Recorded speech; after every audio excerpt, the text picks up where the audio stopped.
Selamat malam Pak, perkenalkan nama saya Dewi Tatrimauhana, NIM 180303010, kelas Sosiologi A semester 6, dosen wali Ibu Hildegardis MI Nahak Esos MSI. Di sini saya mereview buku kedua tentang sosiologi politik, yaitu yang pertama bab 1, yaitu menyangkut dunia heteropolar, ketidakpastian global dan diplomasi publik. Abad Amerika sudah berakhir. Narasi kepemimpinan global, ketidakpastian dan diplomasi publik. Pengantar Stephen Lois Peck menulis The Last Mega Science pada tahun 1944.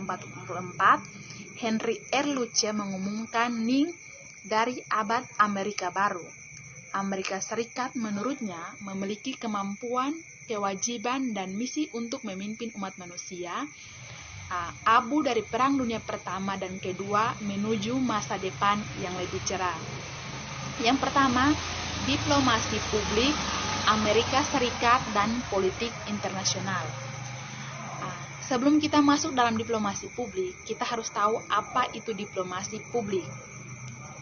Diplomasi publik didefinisikan sebagai upaya mencapai kepentingan nasional suatu negara melalui understanding, informing, dan influencing foreign audience. Diplomasi publik memainkan peran yang sangat unik dalam hubungan internasional Amerika Serikat. Politik nasional selama abad ke-20, Justin Hart, The Empire of Ide menganalisis bagaimana runtuhnya kekaisaran Eropa mengikuti dua perang dunia menciptakan kondisi Amerika Serikat sebagai pemimpin global. Definisi diplomasi publik sebagai bidang akademis dan hubungan yang masih baru sering berjalannya bidang akademis.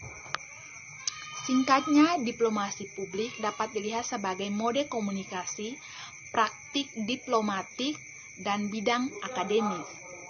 Dalam konteks yang aneh, hubungan internasional abad ke-20, bagaimanapun itu menjelaskan alat melalui Amerika Serikat berusaha untuk menjalankan hegemoni internasional. Yang berikut, sumber dan manifestasi ketidakpastian atau perubahan naratif. Sedikit pengetahuan Amerika mengklaim bahwa Benjamin Franklin meninggalkan Konvensi Nasional 1787. Ditanya oleh seorang warga apakah konvensi tersebut telah memberi Amerika sebuah republik atau monarki, dan Franklin menjawab, republik jika Anda bisa menyimpannya. Kekuatan sosial dan budaya. Kekuatan sosial dan budaya adalah pembangkit vektor yang paling kuat ketidakpastian dengan mengasingkan anggota publik Amerika dari masing-masing lainnya dan keraguan tentang keterlibatan dengan dunia. Yang berikut, fitur dan diplomasi publik. Jika Lepore benar bahwa narasi dan penceritaan merupakan inti identitas dan citra suatu bangsa, kemudian pesan diplomasi publik dan strategi negara manapun akan menjadi tempat yang baik untuk mulai mencari cerita yang ingin diceritakannya. Yang berikut, bab 2, dari propaganda eksternal ke publik yang dimediasi, diplomasi konstruksi orang Cina bermimpi di dalam diri Presiden Xi Jinping. Pidato Tahun Baru. Yan Wu, Richard Thomas, dan Yakun Yu. Dengan kekuatan ekonomi, politik, dan militernya yang meningkat, Cina telah melakukannya telah dianggap sebagai model kemajuan yang patut dicontoh oleh banyak orang berkembang negara. Wacana ancaman muncul di Amerika Serikat seiring dengan pertumbuhan ekonomi Cina di awal tahun 1990-an. Sejak itu, wacana ancaman telah berkembang seperti sekarang ini tentang politik dan ideologi ekonomi dan perdagangan dan tujuan strategis militer.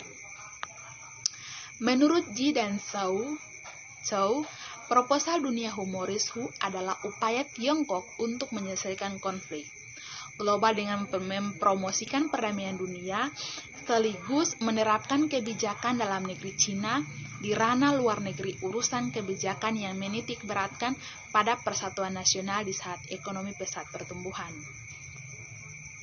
Dari propaganda eksternal untuk diplomasi publik di Tiongkok, setelah berdirinya Republik Rakyat Cina pada tahun 1949, Partai Komunis Tiongkok atau CPC mengadopsi propaganda Soviet modal ganda. Komunikasi negara dalam bentuk propaganda dan disampaikan sebagai kritik Marxis-Lenis Maois terhadap kediktatoran dari proletariat, bertujuan untuk menyebarkan sosial dan nilai-nilai politik dengan harapan mempengaruhi pemikiran, emosi dengan pemikiran perilaku. Yang berikut, meta naratif orang Cina, bermimpilah sebagai diplomasi publik.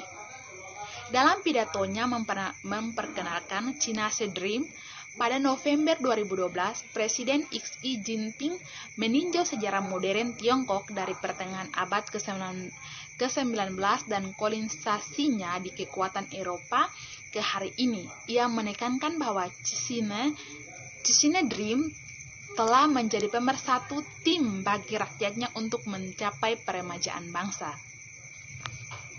Yang berikut bab 3, iklim dimulai dari rumah, kota, diplomasi di era Antroposen. Juan Luis Manfredi Sanchez dan Francisco Suárez Pérez dalam pengantar sejak tahun 1980-an, jaringan kota global Sanchez telah meningkatkan profil model keuangan yang menjadi sinonimus dan globalisasi ekonomi. Saat ini ketika tantangan liberal memimpin oleh Amerika Serikat memudar. Yang berikut, penggerak revolusi diplomasi kota. Tren global pertama yang dipertimbangkan adalah urbanisasi dunia, yaitu urbanisasi dunia menunjuk pada di mana proses contoh kota-kota terbentuk yang menjadi lebih besar, semacam perpindahan masyarakat dari tempat ke satu ke tempat yang lain. Misalnya masyarakat yang tinggal di kampung kembali tinggal di kota karena mungkin ada alasan, misalnya pekerjaan yang membuat mereka untuk harus berpindah. Jadi seperti urbanisasi dunia, contoh semacam itu. Dari tren globalisasi atau urbanisasi dunia, sekitar 60% di populasi tinggal di pengaturan perkotaan dan 25% di kota-kota global atau semacam seperti Manchester, Milan, Great Istanbul, Lagos, Osaka, atau Shanghai. Amerika Latin adalah kawasan perkotaan paling dekat di planet. 80% orang tinggal di kota dan 60% dari kota itu memiliki sekitar 1 juta penduduk. Pada tahun 2035, sekitar 4,3 miliar orang akan hidup di kota-kota negara berkembang. Bab 4 yaitu angin kasar mengguncang kuncup sayang Mei, Theresa May, publik Inggris, diplomasi dan keamanan reputasi di era Brexit. Pengantar Nicholas J. School, yaitu sulit untuk meremehkan kedalaman krisis politik yang pecah di Inggris pada musim panas 2016. Itu adalah krisis yang ditakdirkan untuk menguncang keduanya negara asalnya dan blok regional tempat negara itu berada. Berikut De Fondation Bris Public Diplomatie 2016. Ketika Theresa May memasuki Downing Street pada 13 Juli 2016, dia aset langsung dalam setiap upaya untuk mempertahankan internasional Inggris, termasuk perangkat keterlibatan publik global yang berkembang dengan baik. Yang berikut, Theresa May dan Global Britain. Pemungutan suara Brexit memberi Theresa May tantangan yang berat. Sementara dia sendiri telah mendukung posisi tetap, dia melihatnya sebagai hal yang penting bahwa demonstrasi sempit dari keinginan rakyat dihormati. Ini bukan hanya masalah keinginan orang Inggris Eropa, tetapi entah bagaimana menebak-nebak referendum juga akan membuka pertanyaan Question of the Future of Scotland dan suara sempitnya sendiri untuk tetap dalam Inggris pada tahun 2014. Bab 5 yaitu diplomasi publik di era pasca realitas, Ilan Manor dan Corneliu Bejola.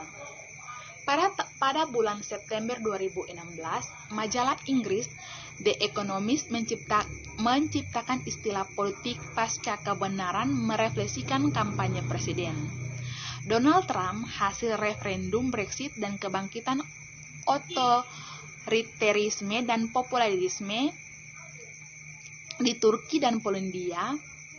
The Economist berargumen bahwa politisi telah mengabaikan fakta demi terang-terangan kebohongan. Zaman pasca realitis, salah satu pendorong utama ketidakpastian adalah munculnya heteropolar dan dunia yang berhubungan secara digital.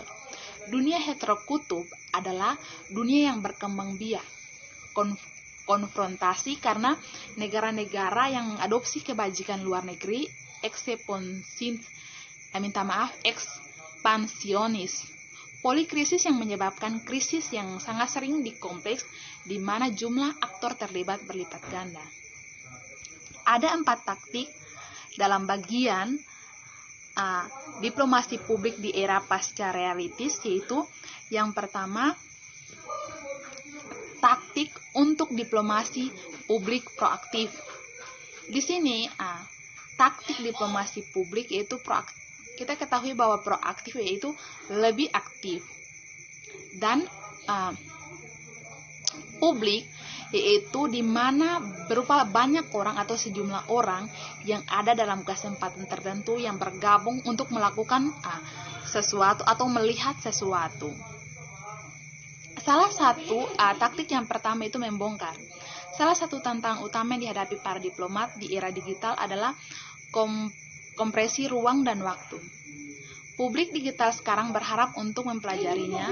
Proses global saat terjadi, mereka sudah terbiasa mengakses informasi secara real time berkat karya blogger dan jurnal warganet yang melaporkan kejadian menggunakan perangkat smartphone mereka. Taktik yang kedua, mengatur rekor dan dengan lurus. Selain ditandai dengan kompresi ruang dan waktu, era digital adalah era skimming. Di sini, skimming adalah tindakan pencurian informasi. Dalam tindakan pencurian informasi, yaitu di sini pengguna media sosial cenderung demikian mengikuti organisasi berita online, banyak yang membaca sepintas lalu catat hanya tentang berita utama. Taktik yang ketiga, memutar tabel. Prinsip jitu untuk mengubah kekuatan lawan menjadi lemah juga dapat bekerja dengan baik bila diterapkan pada kasus melawan palsu dan informasi yang menyesatkan. Taktik yang keempat, mendiskreditkan. Versi yang lebih kuat dari prinsip jitu yang disebutkan di atas adalah taktik mendiskreditkan lawan. Tujuan dalam kasus ini bukan untuk merusak kredibilitas pesan, tetapi dari pembawa pesan sehingga publik tidak akan percaya lagi pesan yang berasal dari sumber yang bermaksud. Terima kasih. Luar biasa. Ya. Itu begitu.